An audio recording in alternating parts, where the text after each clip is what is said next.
everybody, welcome to Kitchen Talk with Granna. I hope everybody had a great weekend. The rest of your week last week, I hope it was great. Everybody had a chance to just enjoy family and do some things that they wanted to do. But before we start our conversation for today, you guys know what the routine is. I need you to go ahead and look on down there at the bottom of your screen and take care of that thumbs up button, take care of that share button. And if you have not become a follower of Granna, go ahead and hit that subscribe button and become one of my followers, okay? All right, so I know you guys probably done seen the story. It was on national news. So let's just go ahead and just talk about this situation and get some thoughts on it. Let me know what you guys think about it, okay? So there was an incident where up in Aurora, Colorado, this young lady got pulled over in their van, and the police was looking for a stolen vehicle, okay? So what had happened was they, let me put my glasses on because I also got my tablet here and I wanna make sure I'm getting everything right, all my facts is right, okay? So the police has pulled this van over thinking it was a stolen vehicle, ran the license plate, and apparently this license plate that was on this vehicle, this was a van, was the same numbers that was on the missing vehicle, okay? But my first question is, I thought once they run your identity, when they're behind you and they run your tag and everything, I thought it also came up and showed, the county and the state that tag is issued in and all that, but I guess I'm wrong. I guess I was wrong about that. But anyway, they pulled this van over. This van is young lady. This is her aunt. She has her nieces with her, and she had taken them out for a day to go get their nails done and everything. And they pulled this van over thinking it's a stolen vehicle. And from what I read, they immediately approached the van with their gun drawn out, have everyone to get out of the vehicle. And then they proceed to handcuff, I believe it was the aunt and one of the aunt and a 14-year-old, a 17-year-old, and a 12-year-old. They proceed to handcuff them and lay them on the ground. And then there was a 14-year-old and a 6-year-old that they instruct to lay on their stomach on the ground also, okay? So, as they approached this vehicle, I think this kids was already kind of getting all worked up because they don't know what's going on. And the aunt was trying to tell them to let her get out and talk to them because the kids was getting upset and stuff. But that didn't happen because they was all taken out of the van.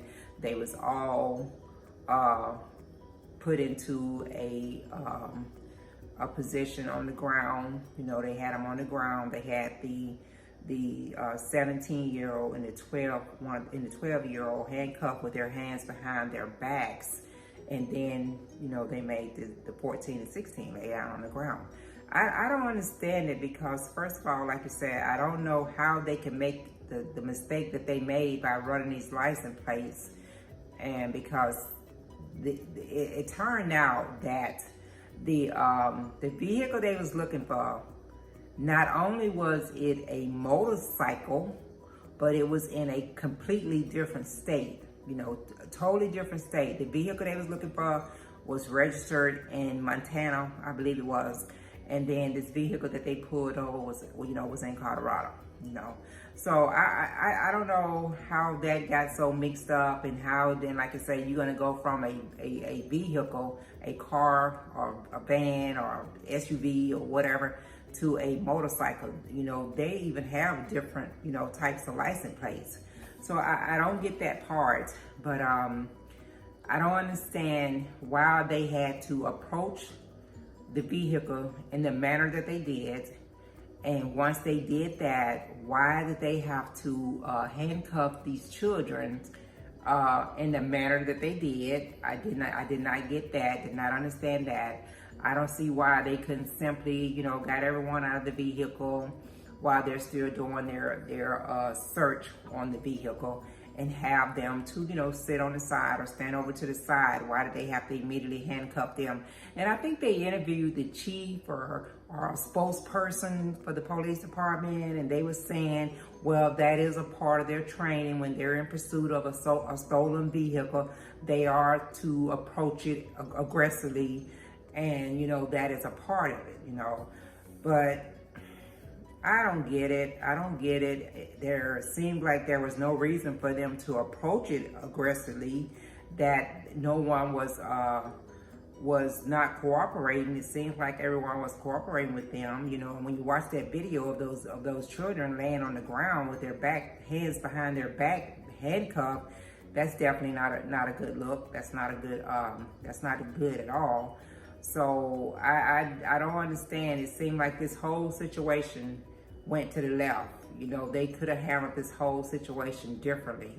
And then they wonder why we, as the outsiders, seeing these pictures and seeing this, have questions about it. Why we question their technique of policing. Why is it that question? I know there's going to be times when they have to approach a vehicle aggressively, but this situation definitely didn't seem like it was one that needed to be approached like that, and then it was saying that, once they determined they had stopped the wrong vehicle and determined that the vehicle they stopped had the Colorado plates on it, and the one they was looking for had the Montana plates on it, I don't know, but it seems like, it was said that the driver, which was Brittany, her name was Brittany Gilman, who had taken her nieces, like I said, to get the girls out for a days out. She said it was just, to her, it seems more like a case of police brutality. And as us looking at it, that's what it looks like. That's definitely what it looks like, And, like I said, then the spokesperson comes back and say, oh, they apologize, they'll set up, this is an intern, well, it actually was an intern police chief, Vanessa Wilson.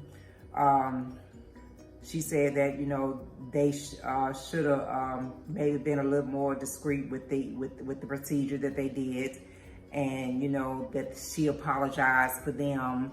And, they apologized to the family, and she has set up counseling for the children to go through, because this could have been very traumatizing for them.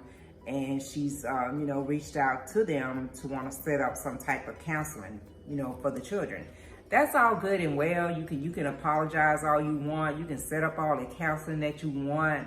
The bottom line, this, like I said, this procedure was done totally wrong. It should not have gotten to that way. And I've spoke about it before when it comes to police brutality. Maybe there is additional training that these police need to go through. Like I said, I know they have a very intense training plan in place for them, but I think that there is just some situations that they're just not properly trained in. They do not handle them right. This situation could have went to the left real quickly. Someone could have actually gotten hurt in this situation. What if this aunt had gotten out of the vehicle, aggressed herself? Like, what's going on? Why are y'all stopping me? If she would have got out being aggressive, then it would have went a whole different situation, a whole different way, So it's all good that this intern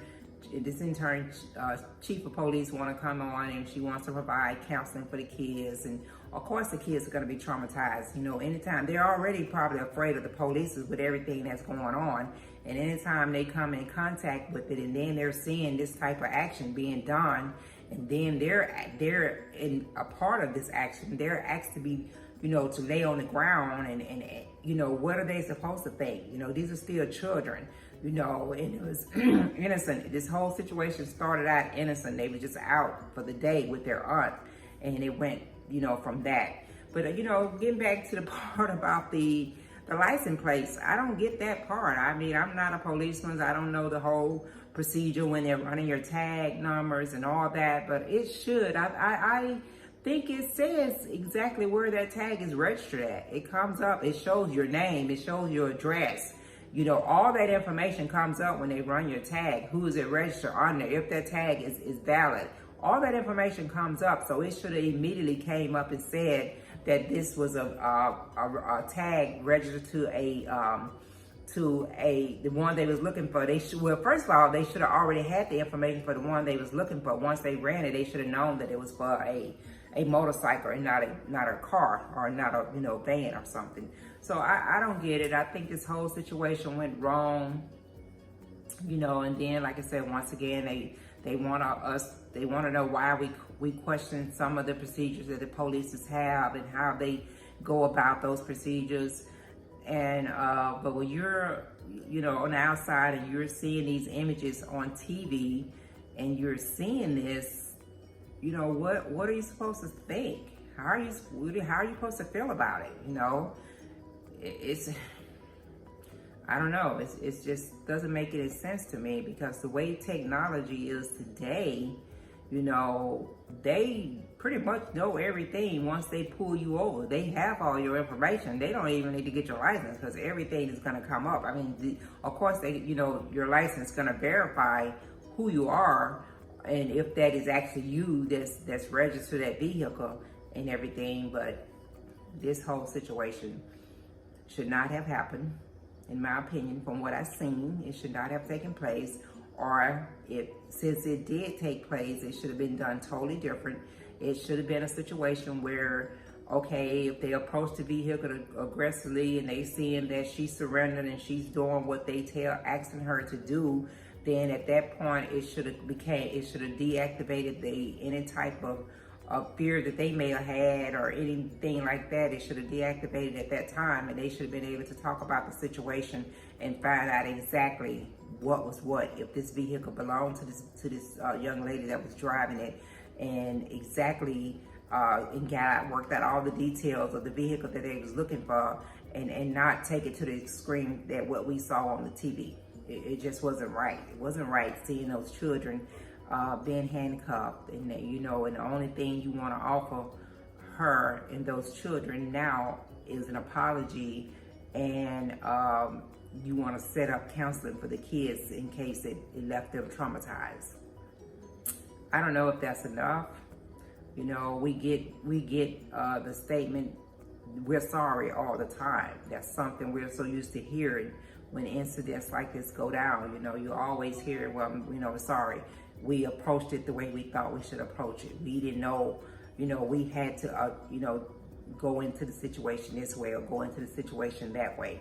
It's always about running into it and then asking questions later, So I don't know what's gonna happen with this situation. I don't know. Hopefully those babies, those children, are okay and they can come through this and not,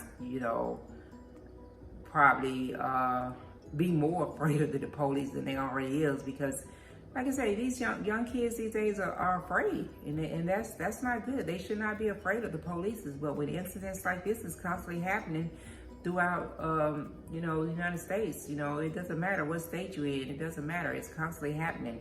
It's always something happening. So I don't know. I just hope everything works out for this family and these. And I'm assuming all these was young girls, because it didn't say anything about any males being in the vehicle. I mean, not that it matters if they was children's, male or female. It doesn't matter. It shouldn't have happened. It's sad that happened to them. They had to go through that, But that's just my thought about it. If you get a few minutes, you have a little time, hey, drop me a comment. Let me know what you think about the situation. Let me know how you think, how you feel, All right, so I'm going to get ready and get up out of here, guys. Thank you for hanging out with me in the kitchen today. Be kind to everybody you come in contact with. Make sure you're still wearing your mask, and just be safe out there, okay? All right, I'm going to catch you guys next time around.